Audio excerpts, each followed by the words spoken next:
बिस्मिल्लाहिर्रहमानिर्रहीम। अस्सलाम वालेकुम। Welcome to world wide zoology. This is Iram Zafar. हमने अपने प्रीवियस लेक्चर के अंदर डील किया था कि सिमेट्री इन एनिमल्स, सिमेट्री कैसी होती है एनिमल्स की, बायलैटरल सिमेट्री क्या होती है और रेडियल सिमेट्री क्या होती है और कौन कौन से ऑर्गेनिज्म के अंदर कौन सी सिमेट्री पाई जाती है।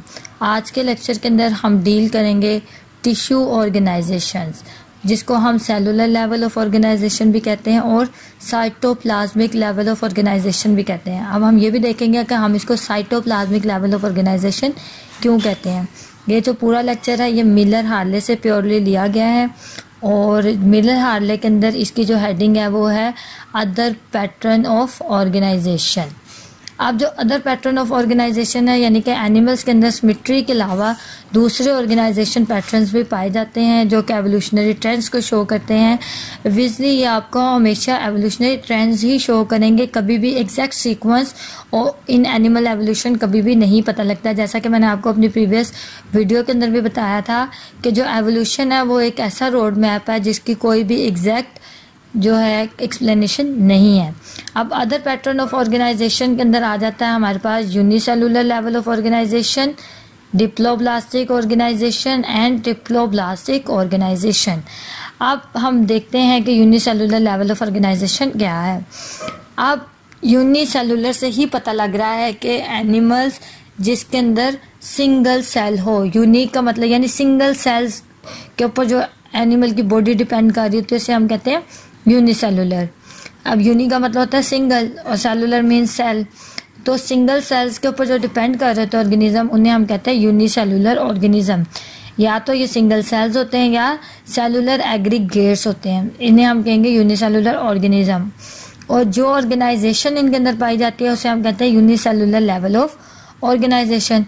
अब ये जो यूनिसेलुलर जो करैक्टरिस्टिक्स हैं वो ज़्यादातर होती हैं प्रोटिस्टा के अंदर। अब हम इसको साइटोप्लाज्मिक लेवल ऑफ ऑर्गेनाइजेशन क्यों कहते हैं, क्योंकि इस ऑर्गेनाइजेशन के अंदर जो एनिमल्स हैं उनके तमाम लिविंग फंक्शंस या उनके तमाम जो भी वो फंक्शन परफॉर्म करते हैं वो सारे विद इन द साइटोप्लाज्म होते हैं of the single plasma membrane. Yani these animals contain a single plasma membrane and the all functions are performed within the cytoplasm of the single plasma membrane. So that's why it is also known as cytoplasmic organization. अब unicellular organisation सुनने में ऐसे लगता है कि बहुत simple होंगे, but it is not very simple. जो तमाम यूनिसेलुलर ऑर्गेनिज्म है ये लोकोमोशन का भी फंक्शन परफॉर्म कर रहे हैं, फूड एक्वायर भी कर रहे हैं, डाइजेशन भी कर रहे हैं, वाटर और आयन की रेगुलेशन भी कर रहे हैं, सेंसरी परसेप्शंस भी है, रिप्रोडक्शन भी हो रही है और ये सब कुछ हो रहा है एक सिंगल सेल के अंदर।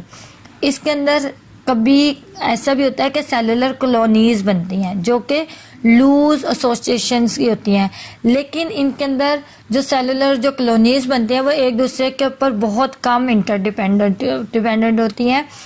और ये जो सेलुलर ऑर्गेनाइजेशंस हैं इनको हम टिश्यू कंसिडर नहीं करते।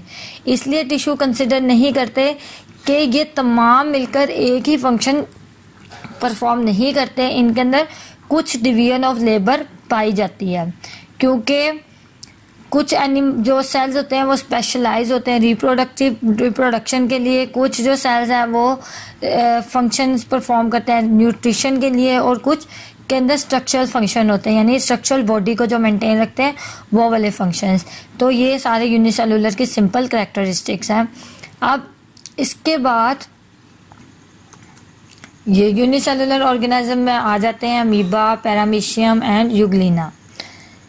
डिप्लोब्लास्टिक ऑर्गेनाइजेशन, अगेन इसके नाम से ही हमें पता चल रहा है diploblastic organization, di mean two and ploblastic mean layers consisting of 2 layers.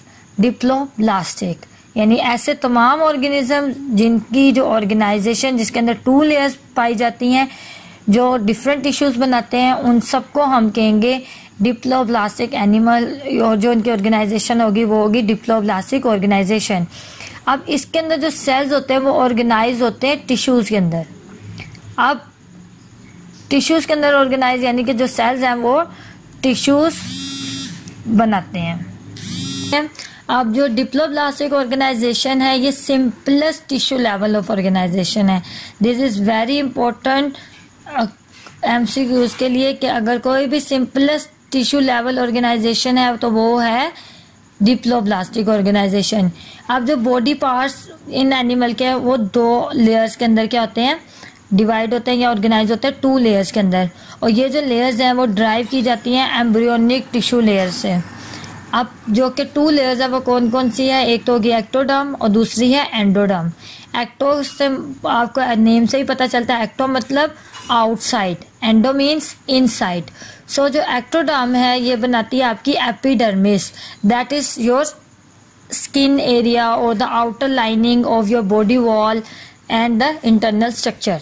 और जो एंडोडर्म है वो आप गिव राइज टू गैस्ट्रोडर्मिस, यानी एक्टोडर्म जो लेयर है वो क्या बनाती है, एपिडर्मिस, जो एंडोडर्म है वो बनाती है गैस्ट्रोडर्मिस।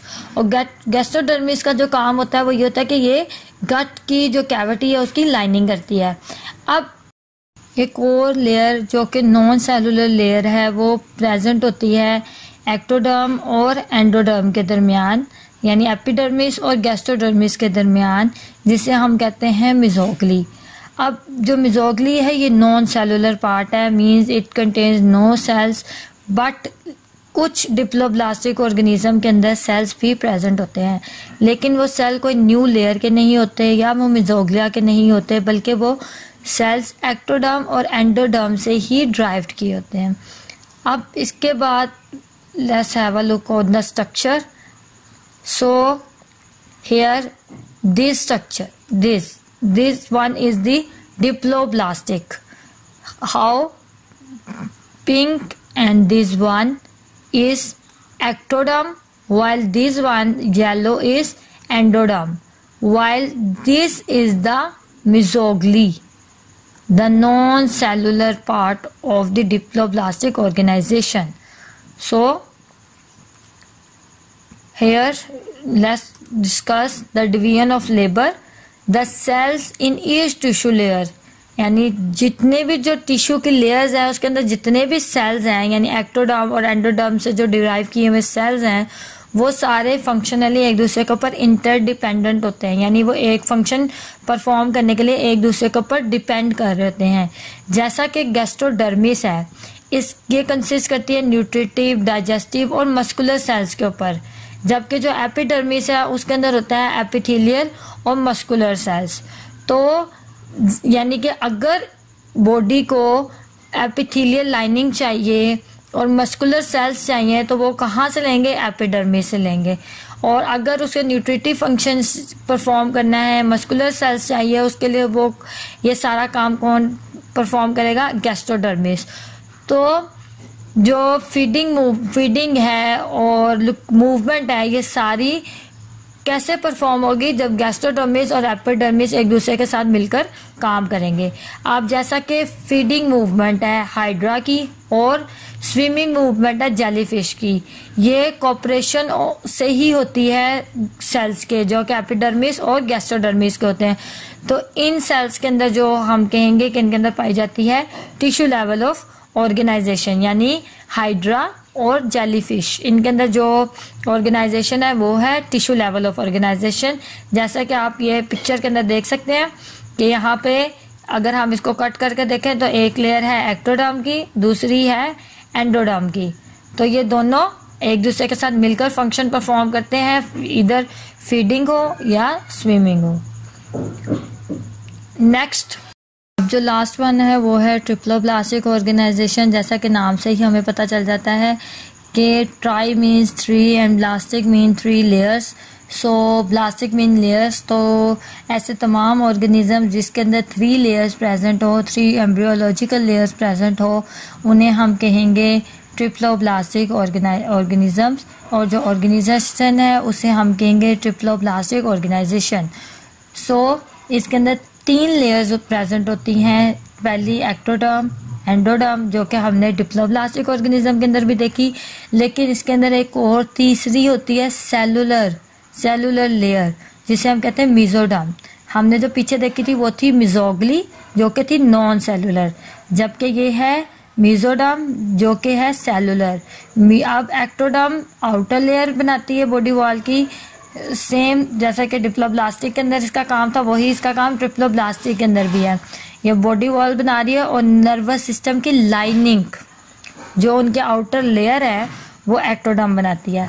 उसके बाद है एंडोडर्म। एंडोडर्म क्या करती है, वही फंक्शन जो इसका डिप्लोब्लास्ट में था, ये गट की लाइनिंग करती है। अब इसके बाद जो मेसोडर्म है वो सेलुलर लेयर है, जो कि इसके अंदर एक और नई लेयर है। डिप्लोब्लास्टिक के अंदर 2 थी, ट्रिप्लोब्लास्टिक के अंदर 3 है।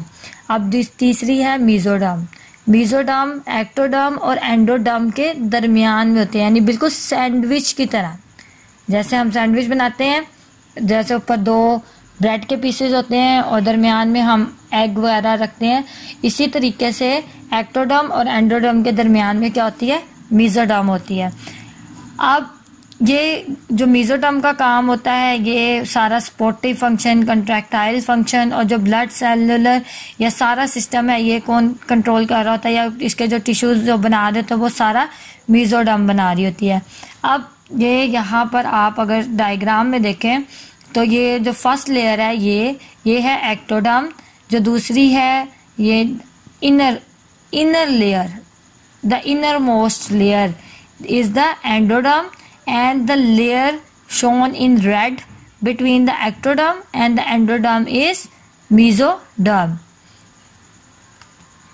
जो ज़्यादातर जो ट्रिप्लोब्लास्टिक ऑर्गेनिज्म होते हैं इनके अंदर organ system level of organisation भी पाया जा रहा है, यानी कि उनके डिफरेंट ऑर्गेन्स की डेवलपमेंट भी होती है। यानी जो 3 लेयर है वो टिश्यूज फॉर्म करते हैं और टिश्यू आगे से ऑर्गेन्स की फॉर्मेशन करते हैं, यानी कि टिश्यू बनाने के साथ साथ जो टिश्यूज हैं वो आगे ऑर्गेन सिस्टम को भी बनाते हैं।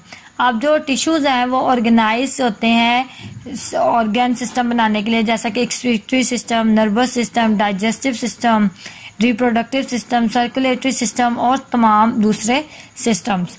अब इसके बाद है जो मोस्ट बेसिक और मोस्ट इम्पोर्टेंट एमसीक्यूज के लिहाज से जो इम्पोर्टेंट है वो है बायलैटरली सिमेट्रिकल, यानी जितने भी ट्रिप्लोब्लास्टिक एनिमल्स होंगे वो बायलैटरली सिमेट्रिकल होंगे और ये बहुत ज़्यादा एक्टिव भी होते हैं। यानी ट्रिप्लोब्लास्टिक जो एनिमल्स हैं उनके अंदर बायलैटरली सिमेट्रिक पाई जाती है और ये एक्टिव भी होते हैं, जैसा कि butterfly, it is bilaterally symmetrical. अब जो एक और नई करैक्टरिस्टिक है ट्रिप्लोब्लास्टिक ऑर्गेनिज्म की वो है सिलोम। अब जो ट्रिप्लोब्लास्टिक एनिमल्स हैं इनको सिलोम की बेसिस के ऊपर, जो बॉडी कैविटी सिलोम है उसकी बेसिस के ऊपर सब ग्रुप्स के अंदर भी डिवाइड किया जाता है, जो हम अपनी नेक्स्ट वीडियो के अंदर पढ़ेंगे। यहाँ पे सिर्फ हम ये डील करेंगे कि सिलोम क्या होता है, इसके फंक्शंस क्या है। अब जो सिलोम है वो फ्लूइड फिल्ड स्पेस होती है जिसके अंदर जो इंटरनल ऑर्गेन्स होते हैं वो सस्पेंडेड होते हैं, या ये क्या करते हैं बॉडी वॉल से जो इंटरनल ऑर्गेन्स होते हैं उनको सेपरेट करते हैं। यानी फ्लूइड फिल्ड स्पेस होती है जो कि हमारी इंटरनल बॉडी ऑर्गेन्स को हमारी बॉडी वॉल से डिफ्रेंशिएट करते हैं या सेपरेट करते हैं। अब इसका एडवांटेज क्या है सिलोम का। अब जो सिलोम है बॉडी कैविटी के अंदर एक तो ये ऑर्गेन की डेवलपमेंटल के लिए स्पेस प्रोवाइड करती है आपकी बॉडी के अंदर। इसके बाद ये सरफेस एरिया ज़्यादा देती है, प्रोवाइड करती है गैसेस की डिफ्यूजन के लिए, न्यूट्रिएंट्स के लिए, वेस्ट की इन टू एंड आउट एग्जिट के लिए। अब एक और है कि एरिया ऑफ स्टोरेज भी प्रोवाइड करती है। अब ये इसको हाइड्रोस्केलेटन के तौर पे भी ये एक्ट करती है, यानी ये फ्लूइड फील्ड है तो ये आपको हाइड्रोस्केलेटन भी प्रोवाइड करती है। उसके अलावा आपके जो वेस्ट हैं और रिप्रोडक्टिव प्रोडक्ट्स हैं उन सब की जो एलिमिनेशन है उसके अंदर भी जो ये सिलोम है बहुत की रोल प्ले करता है। उसके अलावा ये आपके बॉडी साइज या एनिमल्स के बॉडी साइज को भी इंक्रीज करने में हेल्प आउट करता है। अब इस अगर डायग्राम में देखें तो ये एक्टोडर्म है, ये मेसोडर्म है, ये एंडोडर्म है और ये जो फ्लूइड फील्ड वाइट कलर में शो किया गया है जो कैविटी है या स्पेस बन रही है इसको हम कहते हैं सिलोम। अब हाइड्रोस्केलेटन क्या होता है? अब वो वाला स्केलेटन और स्पॉट जो कि टिश्यूज या प्रेशर, जो फ्लूइड के अंदर जो प्रेशर होता है, फ्लूइड होता है उसका अपना प्रेशर भी होता है, जिसकी वजह से वो बॉडी कैविटी के अंदर एक स्पॉट प्रोड्यूस कराती है, उसको हम कहते हैं हाइड्रोस्केलेटन। अब हाइड्रोस्केलेटन का सबसे इम्पोर्टेंट फंक्शन ये होता है कि एक तो ये आप बॉडी को सपोर्ट प्रोवाइड करता है, दूसरा स्पोर्ट के साथ साथ बॉडी फ्लेक्सिबल रहती है। अब हाइड्रोस्केलेटन को हम वाटर फील्ड बलून से भी एक्सपेरिमेंट कंपेयर कर सकते हैं। कैसे कर सकते हैं कि अगर आप देखें आपने गुब्बारा है, उसके अंदर पानी फुला लिया, अगर आप गुब्बारे को एक तरफ से दबाएंगे तो पानी दूसरी तरफ जाकर उस बलून की जो शेप है उसको लेंथन कर देगा, यानी उसको थोड़ा सा बड़ा कर देगा, लंबाई में ले जाएगा। लेकिन अगर आप दोनों तरफ से उसको दबाएंगे बलून को तो वो दरमियान में से फूल जाएगा। तो इसी तरीके से एक फ्लूइड फिल्ड बॉडी जिसके अंदर हाइड्रोस्केलेटन पाया जाता है वो भी बिल्कुल ऐसे ही वर्क करता है, यानी कि बॉडी वाल जो मसल्स है वो स्लोमिक फ्लूइड के ऊपर एक्ट करते हैं और बॉडी को सपोर्ट प्रोवाइड करते हैं। इसी तरीके से बॉडी की लोकोमोशन और स्विमिंग में भी हेल्प आउट करते हैं। फॉर एग्जाम्पल जैसा कि सी अर्चन है, हाइड्रा है, इनके अंदर हाइड्रोस्केलेटन पाया जाता है और सी अर्चन बिलोंग करता है एकाइनोडर्म से। अब टाइप्स ऑफ ट्रिप्लोब्लास्टिक पैटर्न हम इंशाल्लाह अपनी नेक्स्ट वीडियो के अंदर डील करेंगे। आज के लिए इतना ही। अल्लाह हाफिज। Please subscribe, share and like my channel.